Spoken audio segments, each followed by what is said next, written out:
अस्सलामुअलैकुम। आज मैं इंतहाई नाजुक और एहसास मसले पर बात करना चाह रहा हूँ और ये मौजू बहुत ज़्यादा एहसास इसलिए है कि आपकी ज़रा सी कोताही की वजह से शायद ये जो फितना है रोज़ के रोज़ बढ़ता जा रहा है और इससे हमारी आने वाली नस्लें मज़ीद तबाह होती जा रही हैं। और ये फितना दिन ब दिन बढ़ रहा है और इस फितने को यहां तक लाने आपके घरों तक लाने वाले अय्याशी कर रहे हैं। बहुत बड़ी बड़ी बिल्डिंग्स में रह रहे हैं, बहुत बड़ी बड़ी गाड़ियों में घूम रहे हैं और आपके बच्चों और आपके बच्चों का मुस्तकबिल वो बिल्कुल तबाह बर्बाद कर रहे हैं। आप ये सोचें कि वो आप जो एक नेकी कर रहे हैं, किसी के साथ भलाई कर रहे हैं, वही भलाई एक्चुअली आप उस एक बुराई के फैलाने की रीजन भी बन रहे हैं। तो आपने भी ये सोचना है कि कहीं आप उस बुराई को फैलाने में शामिल तो नहीं है। जी, मैं आज बात करने जा रहा हूं ड्रग एडिक्शन की और ड्रग माफिया की। ये माफिया इतना ताकतवर हो चुका है कि ये आपके घरों के बिल्कुल पास पहुंच चुका है और कुछ लोगों के घरों तक पहुंच चुका है। ये माफिया क्या करता है? ये आपके बच्चों को किस में लगाता है? ड्रग्स पर लगाता है और ड्रग्स पर लगाने के बाद फिर वो आपके बच्चों को बहुत महंगी महंगी किस्म की ड्रग्स सप्लाई करते हैं और उस ड्रग के पैसे से वो अय्याशियां कर रहे हैं। मैं आपकी तवज्जो इंतहाई नाजुक मसले की तरफ करवाना चाह रहा हूं क्योंकि हम में से बहुत से लोग, मुझे शामिल करते हुए, ना जान बिल्कुल अनजाने हुए लाशौरी तौर पर भी किसी ना किसी तरह से इस माफिया को सपोर्ट कर रहे होते हैं। जैसे मैं आपको मिसाल देता हूं, आप जा रहे हैं, गाड़ी पर ड्राइव कर रहे हैं, आपके सामने एक इंतहाई माजूर किस्म का बंदा, बिल्कुल पागल किस्म का बंदा, जुनूनी किस्म का बंदा, जिसका शायद टांगों पर इतने जख्म हुए वो आकर मांगना शुरू कर देता है।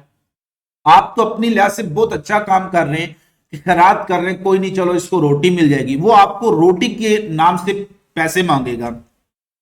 लेकिन वो बंदा कौन सा होता है? वो नशोई होता है, वो नशा कर रहा होता है। अब आप उसको जो रकम दे रहे हैं, कैसे ये रकम किस तरह से ड्रग माफिया को सपोर्ट कर रही है और ड्रग माफिया बढ़ता जा रहा है। आपने उसको, आपसे वो पैसे मांगेगा सिर्फ रोटी के लिए, साहब जी दो दो सिर्फ 5 रुपए दे दें, 10 रुपए दे दें, मैंने रोटी खानी है। खैरात करें, बिल्कुल दिल खोल के करें, लेकिन खैरात करते हुए इस बात का ख्याल रखें कि ये खैरात कहीं किसी माफिया के पास तो नहीं जा रही है। आपकी ये खैरात कहीं माशरे की तबाही का सबब तो नहीं बन रही है और इस जुर्म में ना चाहते हुए भी कहीं आप भी तो शामिल नहीं है। लिहाजा ये लोग क्या करते हैं? पहले क्या करते हैं? ये बैड कंपनी के जरिए, स्कूलों के जरिए स्कूल के बच्चों को नशे पर लगाते हैं। स्टार्ट ये सिगरेट से करते हैं और सिगरेट से आस्ता आस्ता से उसको डिफरेंट नशों पर लगाते हैं। जब वो, तब तक उसको फ्री में चीजें प्रोवाइड करते हैं।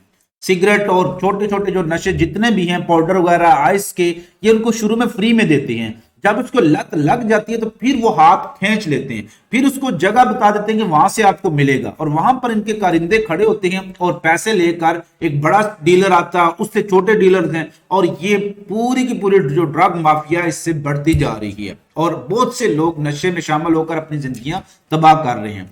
फिर ये लोग क्या करते हैं? वो जो बच्चा आपका या किसी का, वो जब नशे में लग जाता है घर की चीजें बेचना शुरू कर देता है। वो चीजें बेचकर भी फायदा किसको मिल रहा है? ड्रग माफिया को मिल रहा है। फिर यही लोग भिखारी की सूरत में डिफरेंट रूप्स, इनको ट्रेनिंग दी जाती है कि आपने ये एक्टिंग करनी है, आपने इसको ये, आपने ये सवाल देना है, इसको रोटी का वसीला करना है, आप रोटी के हवाले से मांगेंगे तो दे देगा। लिहाजा याद रखना कि खैरात जरूर करें, उन लोगों को खैरात करें जो आपके घर में मुलाजिम हैं, जो आपके घर में काम कर रहे हैं, इंतहाई कसम पुर्सी की जिंदगी गुजार रहे हैं। आप उनको ज्यादा पैसे दे दें।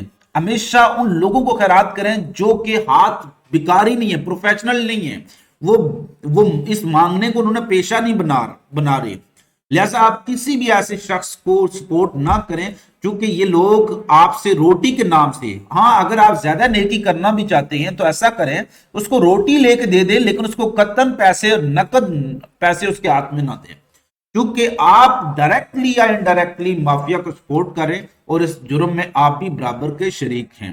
लिहाजा जितने भी प्रोफेशनल भिखारी हैं ये इशारों पर खड़े होते हैं, इनका ये पूरा माफिया होता है, पूरी गैंग होती है। फिर आप देखते हैं जो जहां से आप गोश्त ले रहे हैं तंदूर के ऊपर, वालों की दुकान के ऊपर, तो ये प्रोफेशनल लोग वहां पर खड़े होते हैं।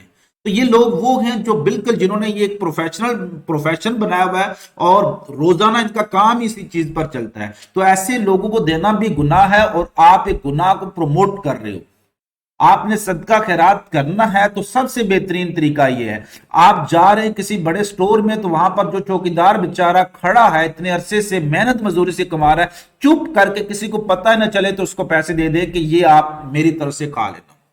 अब ये होगा कि इससे लोगों को काम करने की तरफ, वर्क की तरफ लोग इंकरेज होंगे कि यार मैं काम कर रहा हूं तो मुझे काम के इंकरेज के तौर पर उन्होंने पैसा दिया। लेकिन आप वेले लोगों को आप देते रहेंगे तो ज्यादातर इनमें से क्या होते हैं, प्रोफेशनल भिखारी होते हैं या ये ड्रग पीने वाले जो ड्रग एडिक्ट्स होते हैं, नशोई होते हैं। इन आपकी इस 10-10 20-20 रुपए से जो माफिया ये प्रमोट होती है और फिर ये मजीद अपना ये धंधा चलाती रहती है और डिफरेंट लोगों को देखकर ये बच बचाव भी कर लेते हैं। तो अपने मुस्तकबिल के बारे में सोचें, अपनी नस्लों के बारे में सोचें, अपनी औलाद के बारे में सोचें, इस पाकिस्तान के बारे में सोचें, अपने माशरे के बारे में सोचें, क्योंकि अगर आप नहीं सोचेंगे तो तब्दीली कभी नहीं आएगी। उम्मीद करता हूं आज कि ये वीडियो आपको पसंद आई होगी और अगर आपको ये पैगाम पसंद आया तो जरूर शेयर कर दें। और आखिर में यही रिक्वेस्ट करूंगा कि खैरात जरूर करें, उन लोगों को दें जो कम जराए आमदन में कमाई कर रहे हैं। आपके घर में मुलाजम हैं, कोई खाकरूब है, कोई झाड़ू देने वाला है, सुबह कूड़ा उठाने वाला है, आप किसी स्टोर पर जाते हैं वहां पर चौकीदार है, इन लोगों को दिया करें, इनकी हौसला अफजाई करें ताकि ये लोग वो नौकरी छोड़कर कहीं बेकारी ना बन जाए। जब आप उनको सपोर्ट करते रहेंगे तो वो अल्लाह का और शुक्र अदा करेंगे और अपनी नौकरी पर भी तवज्जो देंगे। आप प्रोफेशनल बेकारी बनने से लोगों को बचाएंगे और ड्रग माफिया से लोगों को बचाएंगे। अपना बहुत ज्यादा ख्याल रखिएगा, खुश रहिएगा, खुश रखिएगा, दुआ में याद रखिएगा। फिर मिलेंगे चलते चलते।